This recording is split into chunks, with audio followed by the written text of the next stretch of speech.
బీసీల సంక్షేమానికి కూటమి ప్రభుత్వం అత్యంత ప్రాధాన్యం ఇస్తోందని ఆంధ్రప్రదేశ్ ముఖ్యమంత్రి చంద్రబాబు నాయుడు అన్నారు. మున్సిపాలిటీల్లో బీసీలకు 34% రిజర్వేషన్లు కల్పిస్తున్నామని చెప్పారు. బీసీలకు 34% రిజర్వేషన్ కల్పించడం కేవలం ఎన్నికల హామీ కాదని, అది తమ రాజకీయ సిద్ధాంతంలో భాగమని చంద్రబాబు స్పష్టం చేశారు. హామీలు ఇవ్వడంతోనే ఆగిపోకుండా వాటిని అమలు చేసి చూపిస్తున్నామని సీఎం చంద్రబాబు తెలిపారు. బీసీల సంక్షేమానికి కూటమి ప్రభుత్వం అత్యంత ప్రాధాన్యమిస్తోందని ఆంధ్రప్రదేశ్ ముఖ్యమంత్రి చంద్రబాబు నాయుడు అన్నారు. ఏపీ అసెంబ్లీ సమావేశాల్లో ఆయన మాట్లాడుతూ మున్సిపాలిటీల్లో బీసీలకు 34% రిజర్వేషన్లు కల్పిస్తున్నామని చెప్పారు. బీసీలకు 34% రిజర్వేషన్ కల్పించడం కేవలం ఎన్నికల హామీ కాదని, అది తమ రాజకీయ సిద్ధాంతాల్లో భాగమని చంద్రబాబు స్పష్టం చేశారు. హామీలు ఇవ్వడంతోనే ఆగిపోకుండా వాటిని అమలు చేసి చూపిస్తున్నామని సీఎం చంద్రబాబు తెలిపారు. గత ప్రభుత్వం బీసీలకు రిజర్వేషన్ల విషయంలో చేసిన అన్యాయాన్ని సరిచేయడానికి ప్రత్యేక కేబినెట్ పెట్టి నిర్ణయం తీసుకున్నట్లు సీఎం చెప్పారు. 2024 ఎన్నికల్లో ఈ స్థాయి గెలుపుకు కారణం బీసీల వల్లేనని చెప్పుకొచ్చారు. 94% స్ట్రైక్ రేటు, 57% ఓట్లు వచ్చాయంటే అది బీసీల వల్ల, నాయకత్వంపై ఉన్న నమ్మకం వల్ల మాత్రమేనని పేర్కొన్నారు. బీసీలకు న్యాయం చేయాలని తాను, డిప్యూటీ సీఎం పవన్ కళ్యాణ్, బీజేపీ నేతలు ఎన్నికలకు ముందే నిర్ణయం తీసుకున్నామన్నారు. బీసీలకు రాజకీయంగా మరింత ప్రాధాన్యం కల్పించేందుకు గ్రామీణ స్థానిక సంస్థల్లో 34%, పట్టణ స్థానిక సంస్థల్లో 33.33% రిజర్వేషన్లు అమలు చేస్తామని చెప్పారు. ఈ రెండు అంశాలకు సంబంధించిన నిబంధనలు చట్టాల్లో ఉన్నాయని వివరించారు. అర్బన్ లోకల్ బాడీల్లో మేయర్లు, మున్సిపల్ చైర్మన్లను ప్రత్యక్ష ఎన్నికల ద్వారా ఎన్నుకునే విధానం ఉంటుందని చంద్రబాబు వెల్లడించారు. రాబోయే రోజుల్లో 28 జిల్లా పరిషత్తులు ఏర్పడే అవకాశం ఉందన్నారు. బీసీ రిజర్వేషన్లను కాపాడటంలో గత ప్రభుత్వాలు విఫలమయ్యాయని విమర్శించారు. కూటమి ప్రభుత్వం వెనుకబడిన వర్గాలకు అండగా ఉంటుందనే విషయాన్ని ఈ నిర్ణయం మరోసారి నిరూపించిందన్నారు. బీసీల సంక్షేమం ఈరోజు కూడా ఎన్డీఏలో మేమందరం కలిసిన తర్వాత పూర్తిగా సహకరించారు. ఈరోజు మీరు చూస్తే ఇది ఎప్పుడు కూడా ఒక అవినాభావ సంబంధంతో బీసీలు, తెలుగుదేశం ముందుకు పోయే పరిస్థితి అని చెప్పి కూడా నేను మీకు తెలియజేస్తున్నా. మొట్టమొదటిసారిగా దిశ 1986లో బీసీలకు తొలిసారి స్థానిక సంస్థల్లో 20% రిజర్వేషన్ కల్పించిన ఘనత నందమూరి తారక రామారావు గారికి దక్కింది. ఆ రోజు జిల్లా ప్రజా పరిషత్, మండల ప్రజా పరిషత్తుల్లో రిజర్వేషన్లు కల్పించారు. ఇదే రిజర్వేషను సుప్రీంకోర్టు వరకు వెళ్ళింది. ఆ తర్వాత 1972లో ఆనాడు చేసినట్టు రాజ్యాంగ సవరణ 73, 74 కూడా దీన్ని ఆధారంగా చేసుకొని ఒక స్ఫూర్తిదాయకంగా ముందుకు పోయే పరిస్థితికి వచ్చారు. తర్వాత దిశ నేను ముఖ్యమంత్రి 1995లో యాక్ట్ ఆఫ్ 5 కింద మీరు చూస్తే బీసీలకు 34% రిజర్వేషన్ చేశాం. 20% రిజర్వేషన్ని 34% రిజర్వేషన్లుగా 1995 నేను ముఖ్యమంత్రిగా ఉన్నప్పుడు దీన్ని నిర్ణయం చేశాం. ఇదే కోటా అధ్యక్ష 34%, 95, 2001, 2006, 2013 ఎన్నికలు జరిగాయి. అన్ని ఎన్నికల్లో 34% రిజర్వేషన్లు పెట్టాం. 2019 ప్రభుత్వం మారింది.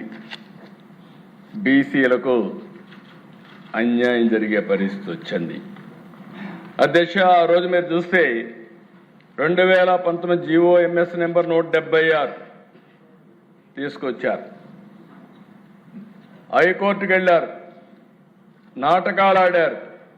హైకోర్టు కొట్టేసింది. కొట్టేసి సుప్రీంకోర్టు కూడా అపీల్ చేయలే. అంటే దీని అర్థం ఏంటి అధ్యక్ష? ఈయన కేసులు ఉన్నాయి 20 ఏళ్లుగా, దగ్గర దగ్గర 15 సంవత్సరాలు. కింది కోర్టుకి, పై కోర్టుకి లా తెలియని వ్యక్తి కాదు, లిటిగేషన్ తెలియని వ్యక్తి కాదు. కానీ బీసీలకు ద్రోహం చేయడంలో మాత్రం నెంబర్ 1 అని మరొక్కసారి ఈరోజు మీకు తెలియజేస్తున్నాను అధ్యక్ష. కనీసం ఆలోచించకుండా, సుప్రీంకోర్టుకు పోకుండా బీసీలకు ద్రోహం చేసిన వ్యక్తి, ఆనాటి పేరు కూడా నేను చెప్పను, ఇలాంటి వ్యక్తి అని చెప్పి కూడా నేను మీకు తెలియజేసుకుంటున్నా. అందుకనే అధ్యక్ష, ఆ రోజు ఏకపక్షంగా సుప్రీంకోర్టుకి వెళ్లకుండా జీవో నెంబర్ 559, 560 ద్వారా 34% ఉండే రిజర్వేషన్ని 24.15% తగ్గించినటువంటి వ్యక్తి ద్రోహం చేసిన పార్టీ ఆ పార్టీ అని చెప్పి కూడా నేను మీకు తెలియజేస్తున్నా. స్థానిక సంస్థల ఎన్నికల్లో బీసీలకు 34% రిజర్వేషన్లు కల్పించే బిల్లును రాష్ట్ర ప్రభుత్వం అసెంబ్లీలో ప్రవేశపెట్టింది. వర్షాకాల అసెంబ్లీ సమావేశాల్లో భాగంగా బీసీ సంక్షేమ శాఖ మంత్రి ఎస్ సవిత ఈ బిల్లును సభ ముందుకు తీసుకొచ్చారు. గ్రామీణ ప్రాంతాల్లో 34%, పట్టణ ప్రాంతాల్లో 33% రిజర్వేషన్లు అమలు చేయాలని నిర్ణయించినట్లు మంత్రి తెలిపారు. బీసీలకు ఇచ్చిన ఎన్నికల హామీలను ఒక్కొక్కటిగా అమలు చేస్తున్నామని స్పష్టం చేశారు. వర్షాకాల అసెంబ్లీ సమావేశాల్లో భాగంగా శాసనసభలో స్థానిక సంస్థల్లో బీసీలకు 34% రిజర్వేషన్లు కల్పించే బిల్లును రాష్ట్ర బీసీ సంక్షేమ శాఖ మంత్రి ఎస్ సవిత ప్రవేశపెట్టారు. ఈ సందర్భంగా మాట్లాడిన ఆమె బీసీలకు ఈరోజు చరిత్రలో మర్చిపోలేని రోజు అన్నారు. బీసీల పక్షపాత ప్రభుత్వంగా కూటమి ప్రభుత్వం మరోసారి నిరూపించుకుందని, ఎన్నికల్లో ఇచ్చిన మరో హామీని నిలబెట్టుకుంటున్నామని తెలిపారు. గ్రామీణ ప్రాంతాల్లో 34%, పట్టణ ప్రాంతాల్లో 33% మేర బీసీలకు రిజర్వేషన్లు అమలు చేయాలని ప్రభుత్వం నిర్ణయించిందని, ఇప్పటికే మంత్రిమండలి ఆమోదం తెలిపిందని చెప్పారు. అసెంబ్లీలోనూ బిల్లుకు ఆమోదం లభిస్తుందని మంత్రి పేర్కొన్నారు. బీసీల అభ్యున్నతి కోసం ఎన్టీఆర్ టీడీపీని స్థాపించారని, ఆయన స్ఫూర్తితో సీఎం చంద్రబాబు పాలన సాగిస్తున్నారని మంత్రి సవిత అన్నారు.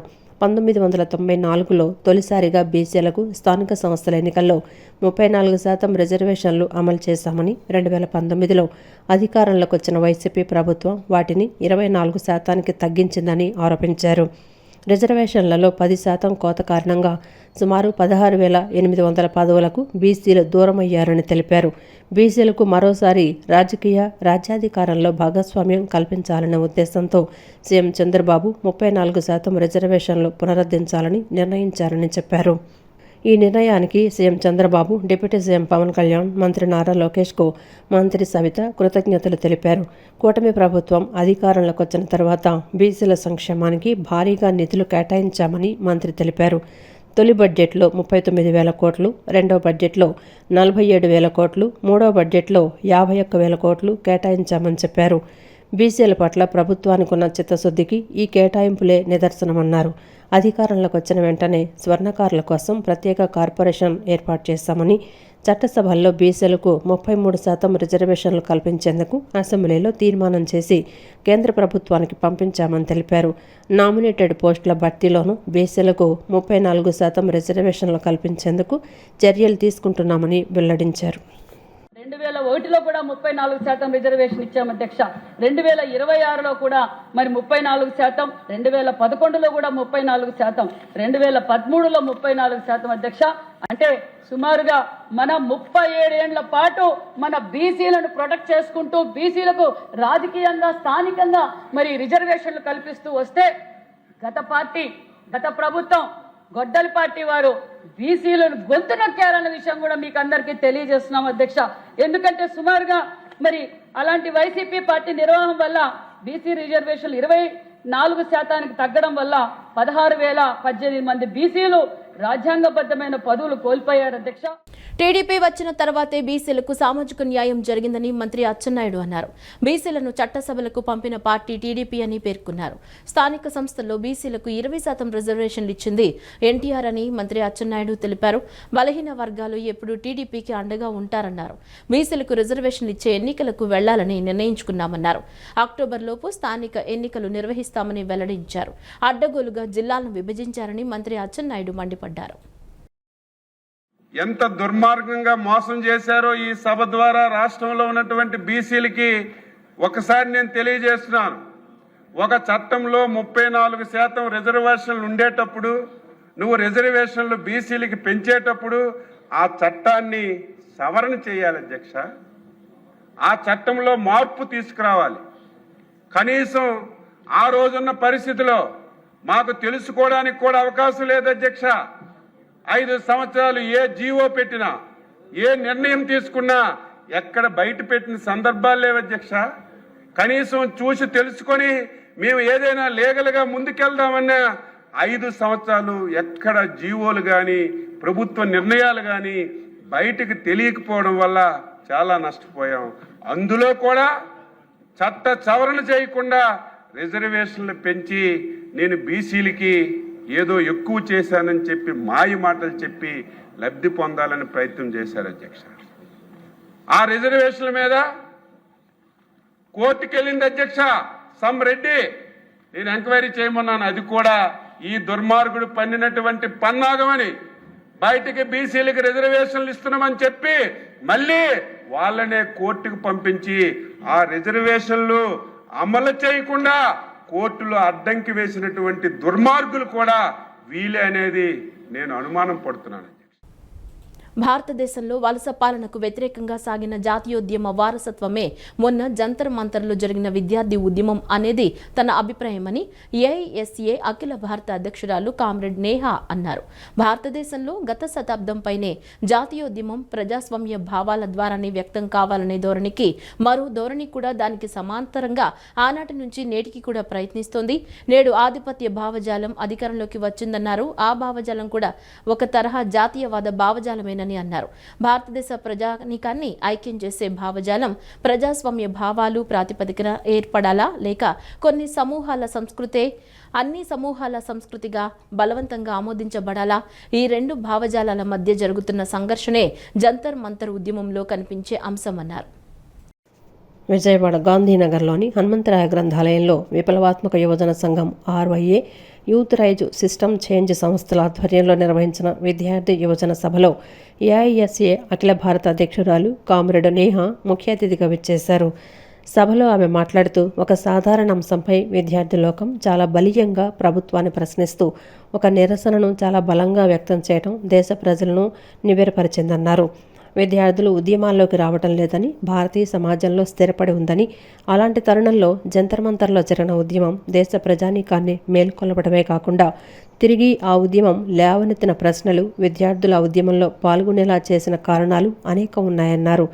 చదువులు, ఉద్యోగాలు వంటి అంశాలే విద్యార్థి లోకాన్ని ఆకర్షించాయా, లేదా వారి భావోద్వేగాల్ని స్పృశించడం వల్ల ఉద్యమంలో పాల్గొని ఉండవచ్చని అన్నారు. ఈ ఉద్యమం అనేది భారతదేశంలో గత శతాబ్ద కాలంగా సాగుతున్న ఉద్యమం పరంపరంగానే చూస్తున్నామని అన్నారు. భారతదేశంలో గత శతాబ్దం పైగా సాగిన ఉద్యమం వలస పాలనపై సాగిందని తెలిపారు. భారత జాతీయవాదం మౌలికంగా ప్రజాస్వామిక భావాలు ఆధారంగా సాగిందన్నారు. భారతదేశంలో కొనసాగిన జాతీయోద్యమ స్ఫూర్తిగా మూల భావజాలం ప్రజాస్వామ్య భావజాలమేనని అన్నారు. స్వపరిపాలన ద్వారానే తమ జీవితాన్ని ఉన్నతీకరించుకోగలమని అన్నారు. భారతదేశంలో రెండు జాతీయవాద భావజాలాల మధ్య భావ సంఘర్షణ అనేది గత శతాబ్ద కాలం పైగా కొనసాగుతోందని, అది నేటికి ఆ భావజాలాల మధ్య సంఘర్షణ సైద్ధాంతిక స్థాయి, రాజకీయ క్షేత్రస్థాయిలోనూ వ్యక్తం కనపడుతోందన్నారు. ఆధిపత్య భావజాలం సాంస్కృతిక మత సమూహంపై ఆధారపడిన భావజాలమని పేర్కొన్నారు. And the cost is paid by us, the common students and the young people of this country. When they say that public education will be dismantled and in its place only private schools will flourish, only private colleges will flourish, they mean nothing but that the greed of the few has the ability to win over the rights and dignity of the common people. When they say that there will be private schools, that all of the public sector in railway, in employment, in education, all of them will be privatized and given to few corporate mafias and they will run it. And the rest of you will have to look around, be employed even after you have a degree. They mean that the greed of the few will triumph over the rights and dignity of us, the common people of this country. Our struggle for education cannot be limited to the resignation of Dharmendra Pradhan. It extends to the scrapping of the NTA in toto. It extends to the scrapping of the NEP 2020, which is responsible for the centralization of exams like the NEET, like the JEE, like CUET, UG, PG and UGC NET. It institutionalizes such centralization. రాష్ట్రం దేశం ఎంత వేగంగా అభివృద్ధి చెందుతుందో అంతే వేగంగా drugs వ్యాప్తి చెందుతోందని, దాన్ని ఇప్పుడే అరికట్టకపోతే రాష్ట్రాన్ని దేశాన్ని తీవ్రంగా దెబ్బతీస్తుందని R&B చీఫ్ ఇంజనీర్ వి రామచంద్ర తెలిపారు. డ్రగ్స్ వినియోగం వల్ల కలిగే నష్టాలు కుటుంబాన్నే కాకుండా సమాజాన్ని ఏ విధంగా నాశనం చేస్తుంది అనేది పిల్లలు, పెద్దలు, యువతకు అవగాహన కల్పించేలా ర్యాలీలు, అవగాహన కార్యక్రమాలు నిర్వహిస్తున్నామని చెప్పారు. నషాముక్త అభియాన్లో భాగంగా నగరంలో డ్రగ్స్ అవగాహన ర్యాలీని నిర్వహించారు. విజయవాడ ఇందిరాగాంధీ మున్సిపల్ స్టేడియం నుంచి ప్రారంభమైన ఈ ర్యాలీని R&B చీఫ్ ఇంజనీర్ వి రామచంద్ర ప్రారంభించి ర్యాలీలో పాల్గొన్నారు. ఈ సందర్భంగా ఆయన మాట్లాడుతూ దేశవ్యాప్తంగా, రాష్ట్ర వ్యాప్తంగా నషాముక్త అభియాన్ అవగాహన కార్యక్రమాలు నిర్వహించాలని ప్రభుత్వం ఆదేశించిందన్నారు. డ్రగ్స్ వినియోగం వల్ల కలిగే నష్టాలు కుటుంబాన్నే కాకుండా సమాజాన్ని ఏ విధంగా నాశనం చేస్తుంది అనేది పిల్లలు, పెద్దలు, యువతకు అవగాహన కల్పించేలా ర్యాలీలు, అవగాహన కార్యక్రమాలు నిర్వహిస్తున్నామని చెప్పారు. అనంతరం R&B administration deputy engineer in chief M Shyamli Jones మాట్లాడుతూ ఈ ఏడాది యువత ప్రాధాన్య సంవత్సరం అన్నారు. యువత దేశానికి ముఖ్య ఆస్తి అని, మత్తు పదార్థాలకు బానిసై జీవితాన్ని, దేశ భవిష్యత్తును నాశనం చేయకుండా అవగాహన కార్యక్రమాలు నిర్వహిస్తున్నామని తెలిపారు.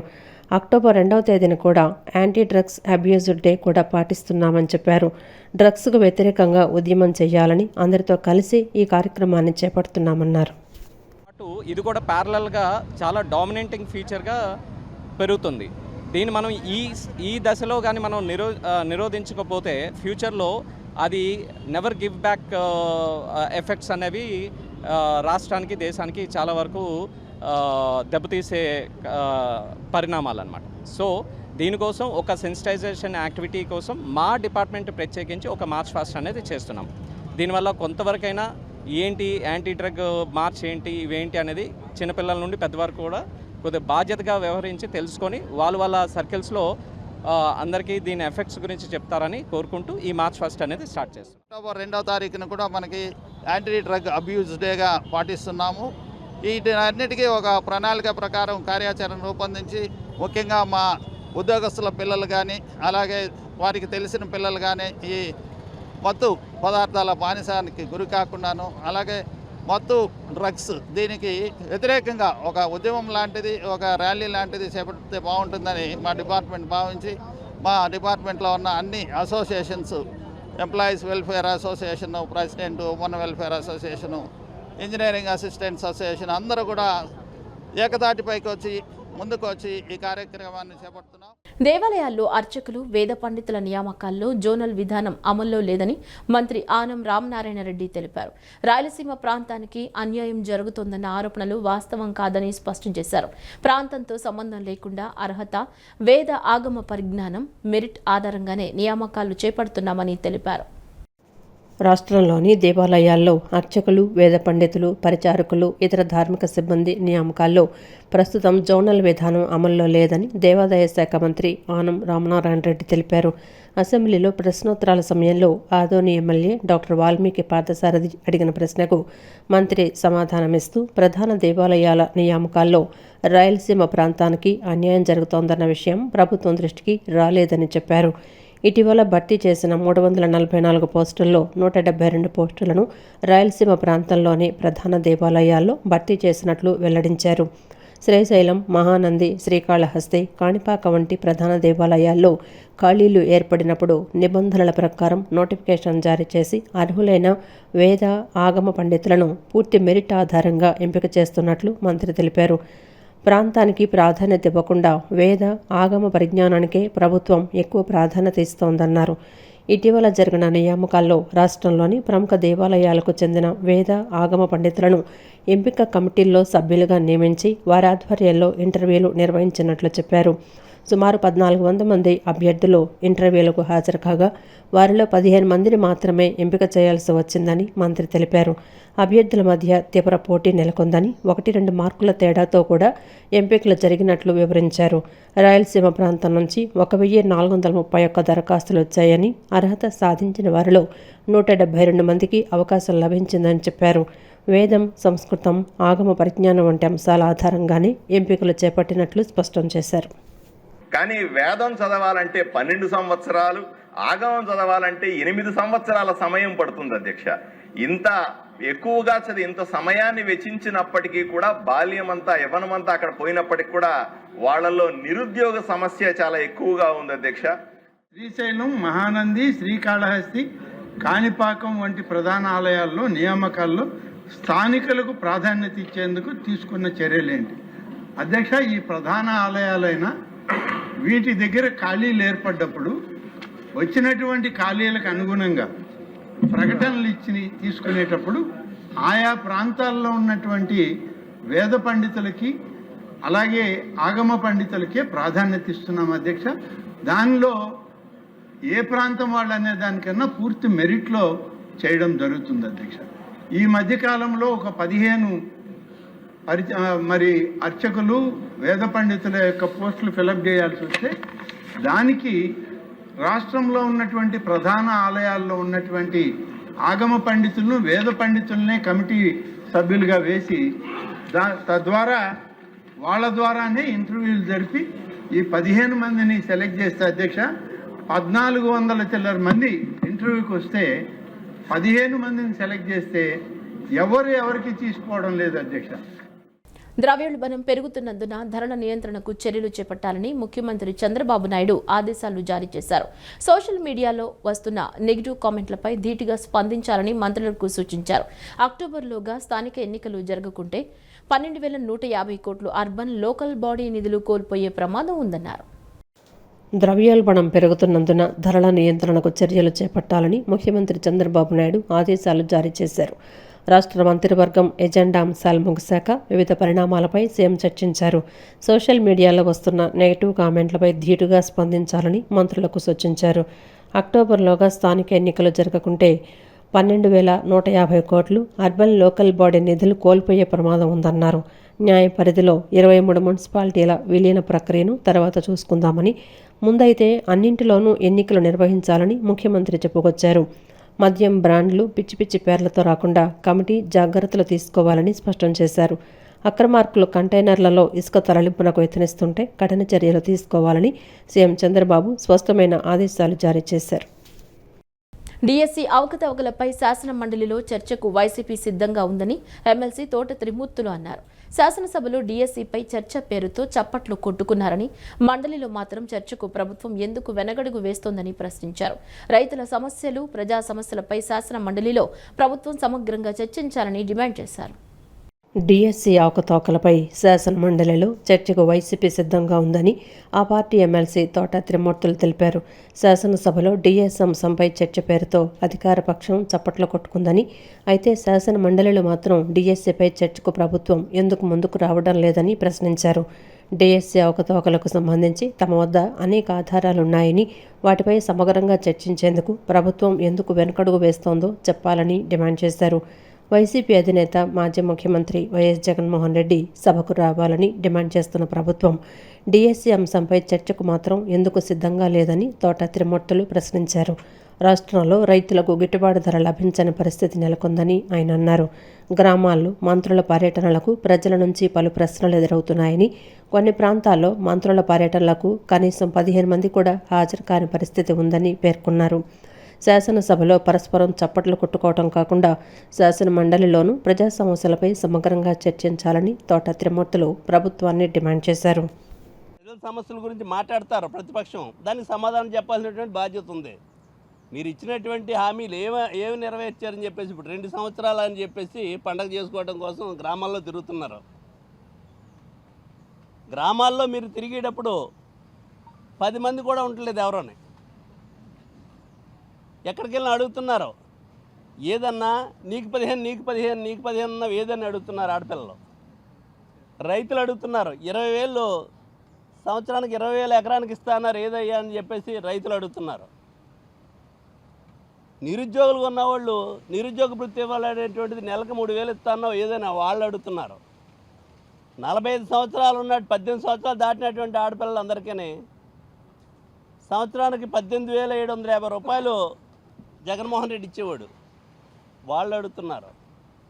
అనేక రంగాల్లో పూర్తిగా విఫలమైనటువంటి ఈ ప్రభుత్వం ప్రజల దగ్గర ప్రజల ముందుకు వస్తే అడుగుతున్నారనేటువంటి గ్రామాల్లో కనపడుతుంది.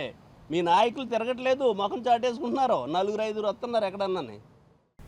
కాంగ్రెస్ పార్టీకి అనుబంధ సంస్థగా ఉన్న ఐఎన్టీయూసీ కార్మికుల సమస్యలపై పోరాటం చేస్తూ వారి సమస్యలను పరిష్కారం చేయడంలో కృషి చేస్తున్నట్లు ఐఎన్టీయూసీ ఫెడరేషన్ రాష్ట్ర అధ్యక్షుడు పి చంద్రశేఖర్ తెలిపారు. కార్మికులు పోరాడి సాధించుకున్న హక్కులను కూటమి ప్రభుత్వం రద్దు చేసి 4 చట్టాలను తీసుకురావడం వల్ల కార్మికులకు తీవ్ర నష్టం కలుగుతుందన్నారు.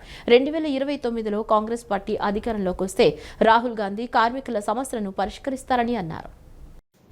గాంధీనగర్లోని ప్రెస్ క్లబ్లో ఐఎన్టీయూసీ ఫెడరేషన్ రాష్ట్ర అధ్యక్షుడు పి చంద్రశేఖర్ విలేకరుల సమావేశం నిర్వహించారు. సమావేశంలో ఆయన మాట్లాడుతూ జిల్లాల వారీగా కమిటీలు వేస్తూ నేడు విజయవాడ కేంద్రంగా కమిటీని ఎన్నుకున్నామని, ఎన్టీఆర్ కృష్ణా జిల్లాలో నూతన కమిటీలను నియమించారన్నారు. కార్మికులకు సమాన పనికి సమాన వేతనం ఇవ్వాలని, కనీస వేతనం 26,000 ఇవ్వాలని డిమాండ్ చేశారు. ఆశా వర్కర్లు, అంగన్వాడీ వర్కర్లకు కనీస వేతనం ఇవ్వాలన్నారు. అసంఘటిత కార్మికులు దేశంలో 40 కోట్ల మంది ఉంటే వారికి కౌంటబిలిటీ లేదన్నారు. కార్మిక చట్టాలు అమలు అవుతాయో లేదోనన్నారు. కాంట్రాక్టర్లు వర్కర్ల స్థితిగతులను తెలుసుకొని సమాన వేతనం కల్పించాలని డిమాండ్ చేశారు. మహిళా కార్మికులకు వసతులు కల్పించాలని, వారికి భద్రత కల్పించాలని కోరారు. 12 గంటల డ్యూటీ నుంచి 8 గంటల డ్యూటీకి మార్చాలన్నారు. అనంతరం INTUC state working president Mannam Rajasekhar మాట్లాడుతూ ఏపీఎస్ఆర్టీసీ ఉద్యోగులను ఖాతరు చేయకుండా ప్రభుత్వం ఒక జీవోను తీసుకొచ్చిందన్నారు. ప్రైవేటు వ్యక్తులే బస్సులు కొనుగోలు చేస్తారు, వారే నడుపుతారు, వారే మరమ్మతులు చేసుకుంటారన్నారు. ప్రభుత్వం బడాబాబులను బాగు చేసే ఉద్యోగుల పట్ల చిన్నచూపు చూస్తోందన్నారు. వివిధ కంపెనీలు రూపంలో వస్తున్నాయి. కంపెనీ రూపంలో వస్తున్నాయి కానీ కార్మికుల యొక్క భవిష్యత్తు గురించి ఒక్క కంపెనీ కూడా ఇప్పటి వరకు తీసుకోలేదు. రీసెంట్గా నెల్లూరులోని శ్రీ సిటీలో 3 కంపెనీలు ఓపెన్ చేశారు గౌరవ ముఖ్యమంత్రి గారు. కనీసం అక్కడ కార్మికులకి, స్థానికులకి కనీసం 10 మంది అంటే 1000 మందిలో కనీసం ఒక 10-20 మంది కూడా లేని పరిస్థితి. అందువల్ల కాంగ్రెస్ పార్టీ అనుబంధమైన ఐఎన్టీయూసీ స్థానికులకి 75% కంపల్సరీగా ఉద్యోగాలు కల్పించాలని చెప్పి ఈ ప్రభుత్వాన్ని డిమాండ్ చేస్తున్నాం. ఎప్పుడు నిరంతరం మహిళా కార్మికులకు కంపెనీ యందు కనీస వసతులు మరి ఇలాగే రైతు కూలీలు కూడా మేము పరిగణలోకి తీసుకుంటున్నాం. అలాగే చాలామంది వీళ్ళందరినీ కూడా ఏదైతే కార్పొరేషన్ లిమిట్స్లో ఉన్న ప్రతి ఒక్కరిని కూడా ఈ యొక్క చెత్త ఎత్తే వాళ్ళ దగ్గర నుంచి ప్రతి పారిశుభ్ర కార్యక్రమాలకు కూడా చాలా అన్యాయం జరుగుతూ ఉంది. గవర్నమెంట్ ఎప్పటికప్పుడు మరి వాళ్ళకి ప్రతి 5 మంత్స్కి ఒక 500 పెంచాలి, అలాగే రాయితీలు పెంచాల్సిన బాధ్యత ఉంది. కాబట్టి ఈ గవర్నమెంట్ వీటి మీద చర్యలు తీసుకోవాల్సిందిగా కోరుతూ ఉండా ఈ సభాముఖంగా.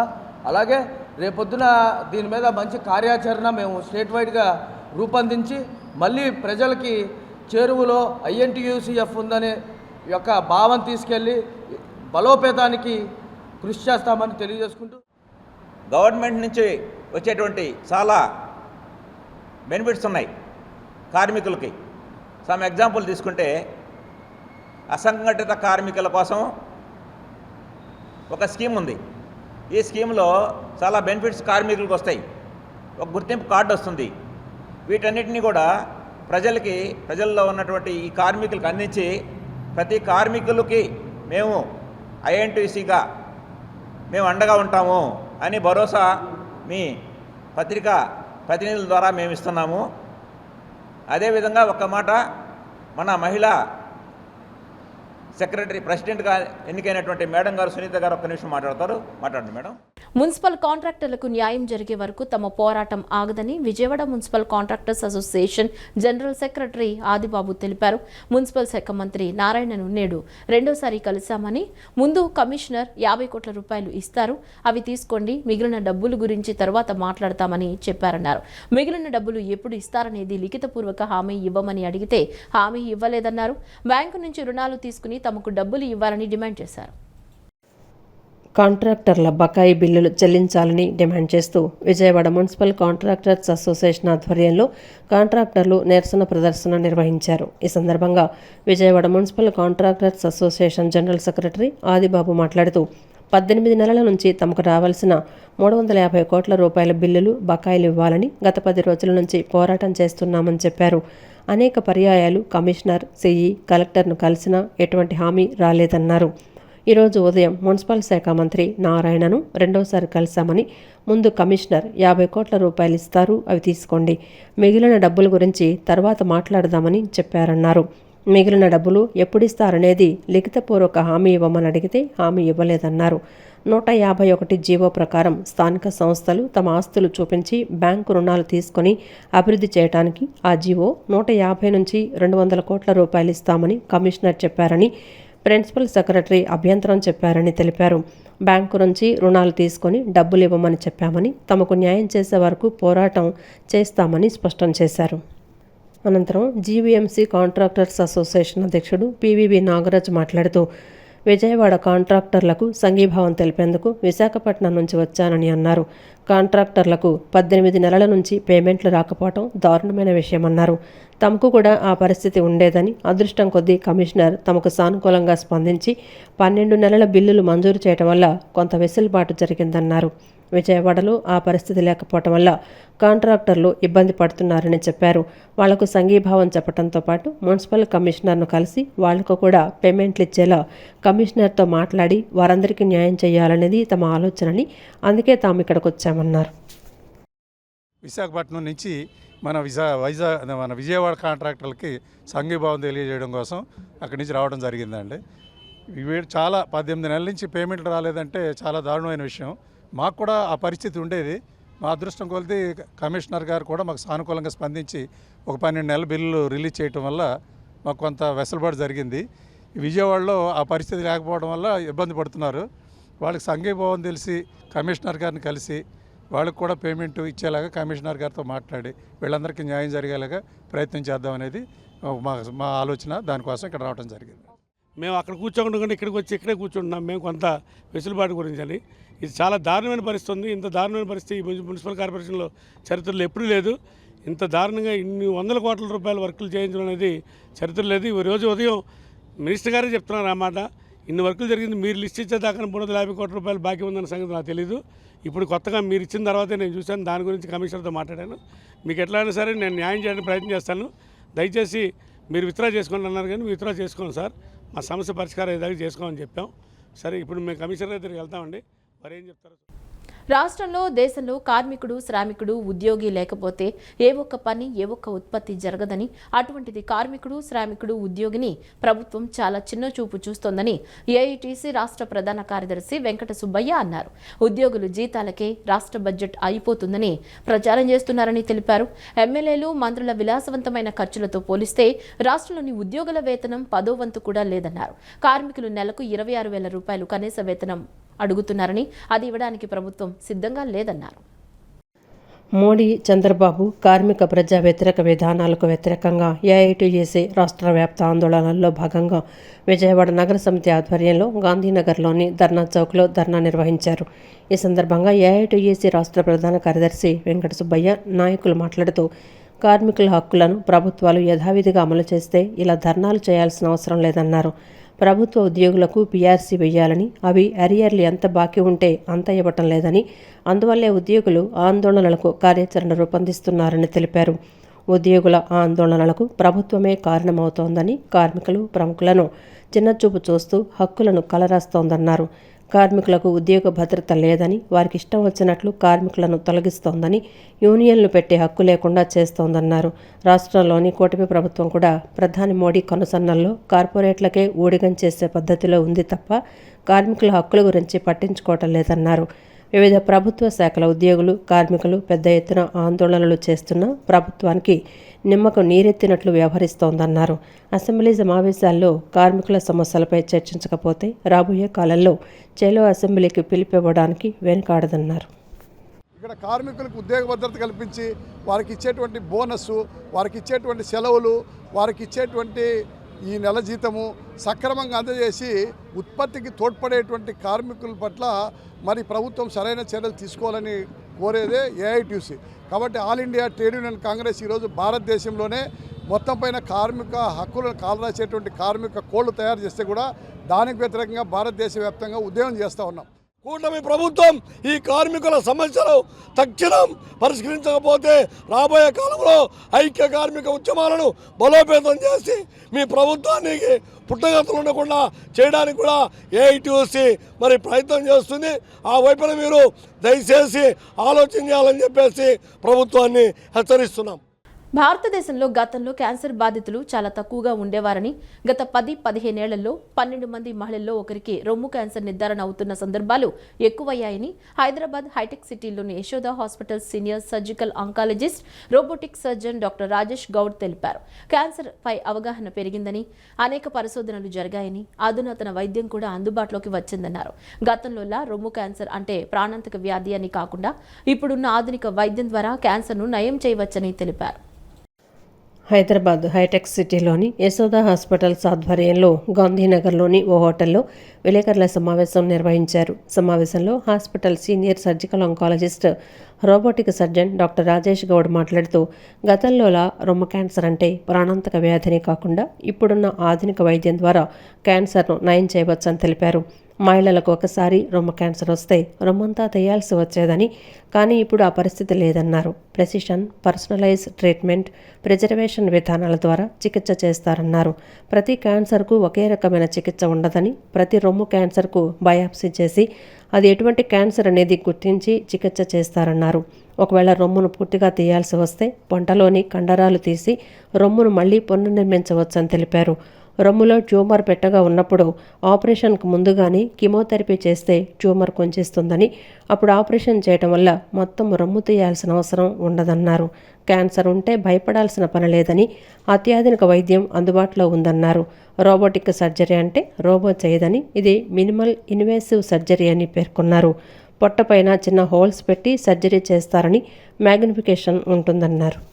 అంటే రీకన్స్ట్రక్టివ్ సర్జరీస్ అనమాట. అంటే ముందులా బ్రెస్ట్ అంతా రిమూవ్ చేయాల్సిన అవసరం పడితే మళ్ళీ అగైన్ బ్రెస్ట్ని రీకన్స్ట్రక్ట్ చేయొచ్చు అనమాట. ఏదర్ ఎల్డీ ఫ్లాప్ అంటే వెనకాల నుంచి మజిల్ని తీసుకొచ్చి పెట్టడం కానీ, లేదంటే ఫ్రీ ఫ్లాప్స్ అంటే మైక్రోవాస్కులర్ రీకన్స్ట్రక్షన్ అంటే కొంతమంది లావు ఉంటారు, బ్రెస్ట్ క్యాన్సర్ వచ్చి ఉంటుంది.